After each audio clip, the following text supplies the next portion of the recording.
Aisyah itu sebagai zaujah Rasulullah, di dalam kitab Fathur Rabbani pernah ditanya oleh salah satu sahabat, wahai Aisyah, menurut jenengan orang yang terdekat dengan Rasulullah, syarat cinta kepada Nabi Muhammad itu apa sih? Syarat cinta itu. Akhirnya di dalam kitab Fathur Rabbani karya Sultanul Auliya Tuan Abdul Qadir Jailani, Aisyah dengan tegas mengatakan begini, fasyartu mahabbatir Rasul al-faqru wal bala. Syarat cintanya dia diterima atau tidak oleh kanjeng Nabi itu kalau dia sudah bisa lapang dada ketika diuji dan fakir.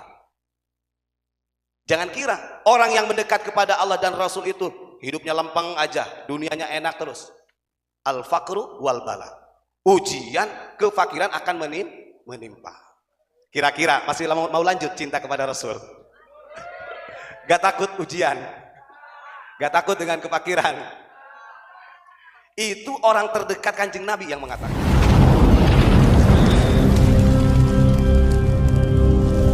Assalamualaikum warahmatullahi wabarakatuh.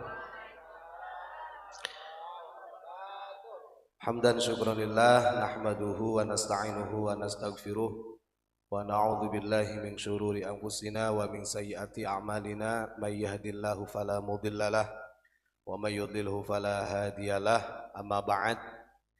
Hadratul kiram, para alim, para ulama, sesepuh bini sepuh, wabil khusus murabbi ruhina Abu Yama Maghfran Al-Bantani beserta keluarga, dan juga tidak lupa kepada Raisul Ma'had Gus Asef Saifullah beserta keluarga, seluruh jajaran pengurus, dan para jamaah, bapak-bapak, ibu-ibu yang berbahagia. Mudah-mudahan langkah dan niat kita semua dijadikan ibadah yang diterima oleh Allah Subhanahu wa Ta'ala. Para jamaah, monggo seperti biasanya kita lanjutkan kajian kitab Samawi jilid 2 masih li Syekh Maulana marratan thaniyah al-alim al-allamah al-fadil Muhammad Abdul Ghufran Al-Bantani. Bismillahirrahmanirrahim. An Ibni Mas'udin radhiyallahu ta'ala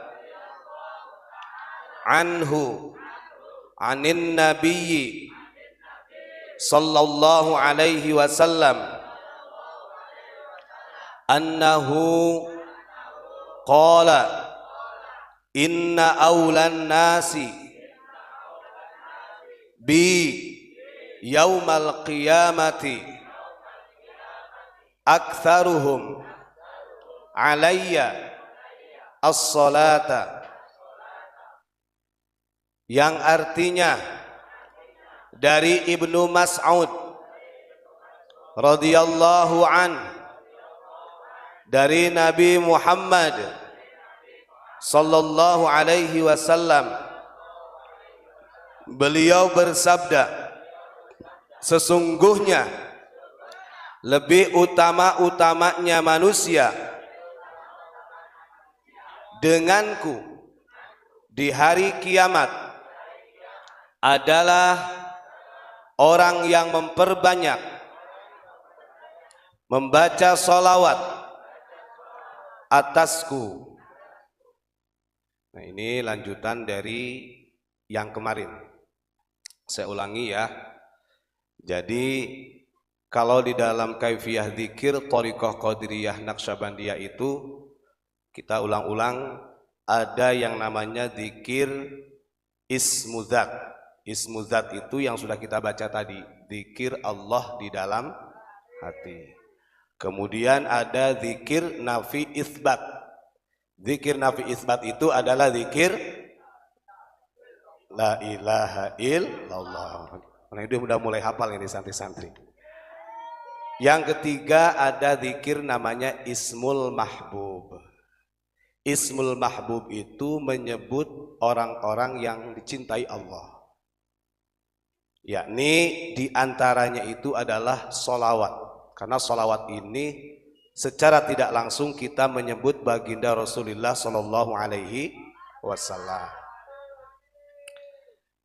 Dan sholawat ini menjadi salah satu tanda cintanya seorang hamba kepada baginda Rasulullah Shallallahu Alaihi Wasallam. Dulu itu ada sejarah seorang laki-laki ketika Rasulullah Shallallahu Alaihi Wasallam bersama para sahabat, ada laki-laki datang tidak diundang. Beliau bertanya kepada Rasul, "Mata sa'ah ya Rasul?" Kapan hari kiamat itu ya Rasul? Laki-laki yang baru datang dan para sahabat tidak mengenali laki-laki tersebut. Lalu Kanjeng Nabi bertanya balik kepada laki-laki tersebut. "Kamu bertanya tentang kiamat, lalu kamu sudah punya bekal apa? Kau nanyain kiamat?" kata Rasulullah.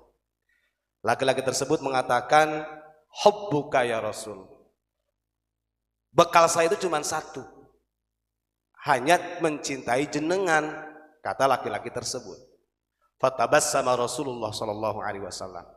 Kemudian Rasulullah mendengar jawaban laki-laki tersebut tersenyum.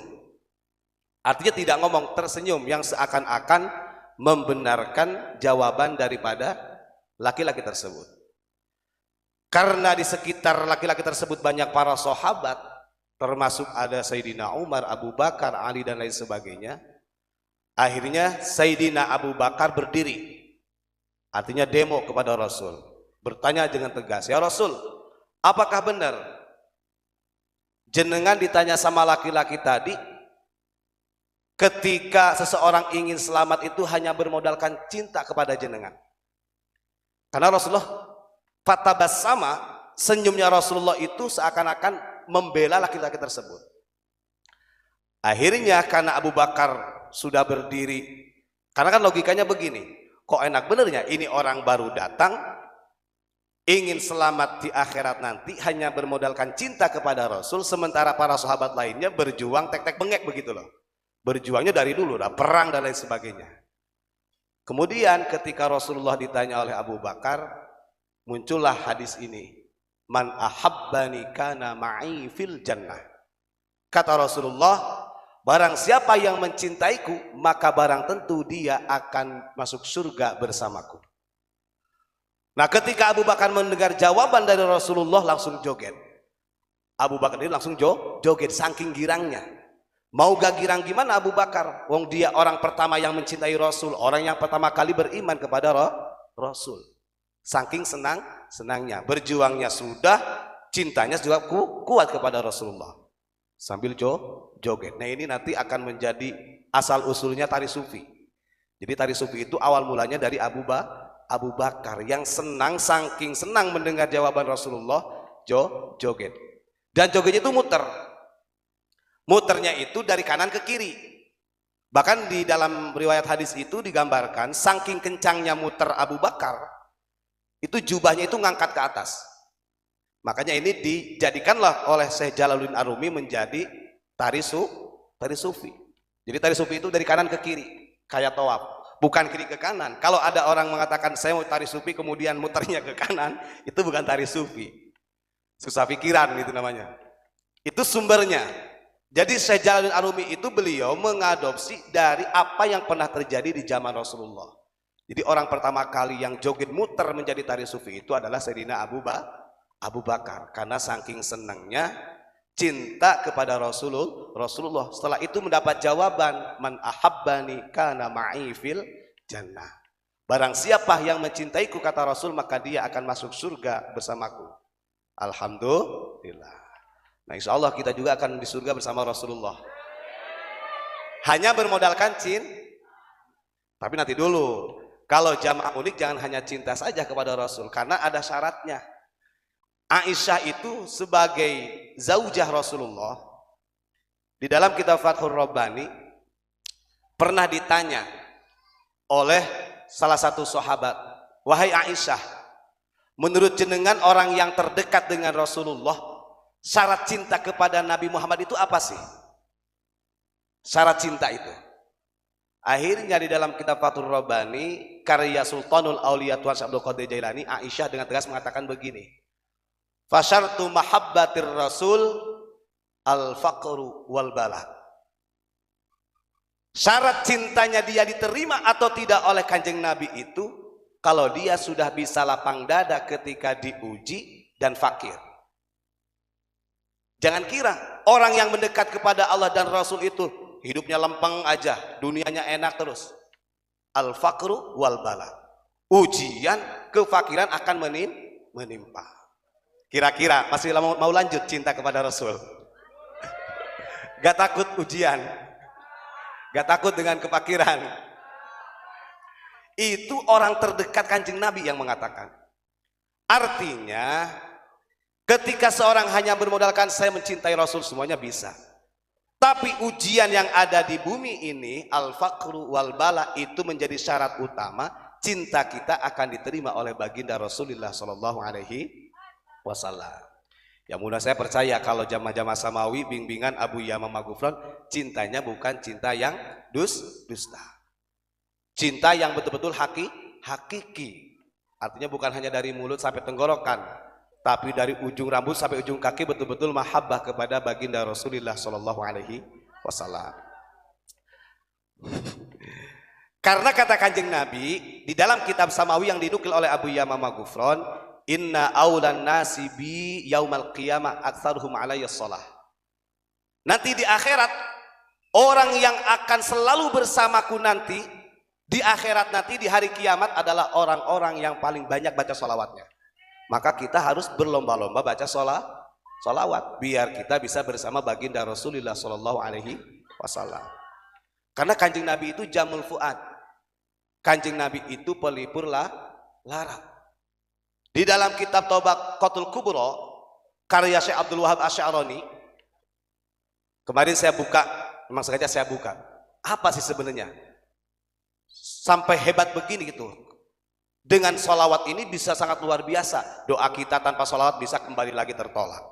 Sholat kalau nggak pakai sholawat dalam tahiyat juga tidak diterima.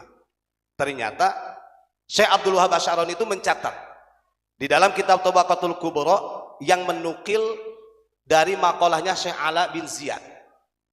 Beliau mengatakan begini, lau aliman nasu ma amamahum la matama'annu sa'atan fi hadhihi dar. Wala zarab, wala banu, wala akalu, wala syarabu. Itu bahasanya begitu. Kata beliau, Syekh Abdul Wahab Asy'arani yang menukil dari makalah Syekh Ala bin Ziyad, andai kata semua manusia itu tahu isi bumi, andai kata tidak ada Nabi Muhammad seperti yang menjadi jamul fuad, penghibur kita, yang memberikan kita optimis dengan adanya Nabi Muhammad. Andai kata manusia itu tahu bahwa hakikatnya bumi sedetik, semenit, 1 jam, saya yakin semua manusia itu tidak akan pernah nyaman hidup di bumi. Bahkan wala zar'u, untuk kerja, bikin tanduran tidak akan mau. Wala banu, untuk bikin anak aja tidak akan mau. Untuk nikah saja tidak akan mau. Wala akalu wala syarabu, makan minum pun tidak akan mau. Andai kata tahu hakikatnya bumi, hakikatnya dunia. Makanya diceritakan pernah beliau Syekh Ala bin Ziyad ini qad baka 10 ayyamin mutawaliyatin hatta ghasya. 10 hari 10 malam beliau itu menangis. Karena Allah bukakan kasyaf, ternyata dunia ini betul-betul akan membuat kita jauh dari Allah. Saking nangisnya berhari-hari, 10 hari 10 malam berturut-turut, sampai matanya buta. Ketika beliau buta, pada malamnya didatangi, dirawih oleh kanjeng Nabi. Karena kalau tidak ada sholawat, tidak ada kanjeng Nabi, kita nggak semangat hidup di dunia. Karena melihat haibahnya, ihtiqornya dunia, mustahzi. Akhirnya ketika dia sudah buta, Syekh Ala bin Ziyad ini, karena 10 hari 10 malam dia nangis. Ini tercatat dalam kitab Tabaqatul Kubra. Meminta pertolongan kepada ya Allah, saya itu ingin jenengan percepat ajal saya supaya saya cepat-cepat kembali ke jenengan. Saya tidak kuat hidup di dunia. Akhirnya karena dia sudah berontak dalam batinnya, rawuh Kanjeng Nabi. Dalam mimpinya rawuh. Kanjeng Nabi memberikan fatwa begini. Wahai fulan, Anda ini jangan putus asa. Seburuk apapun ini bumi, dunia yang kau sudah lihat secara hakikat, masih ada saya. Karena saya diturunkan di muka bumi. Kata Rasulullah. Maka ikatkan cintamu kepadaku, biar aku nanti akan bertanggung jawab di dunia dan akhiratnya, kata Rasul. Akhirnya begitu bangun, yang asalnya Syekh Ala bin Ziyad ini matanya buta, bisa melihat. Hidupnya semangat kembali. Itu adalah bukti bahwa Kanjeng Nabi itu jamul fuad, pelipur lara. Makanya kalau tidak ada Nabi Muhammad, kita hidup akan pesimis, tidak pernah optimis. Coba bayangkan, orang laki-laki tadi saja ketika datang bertanya kiamat hanya bermodalkan cinta, dijamin oleh Rasulullah, man ahabbani kana ma'i fil jannah.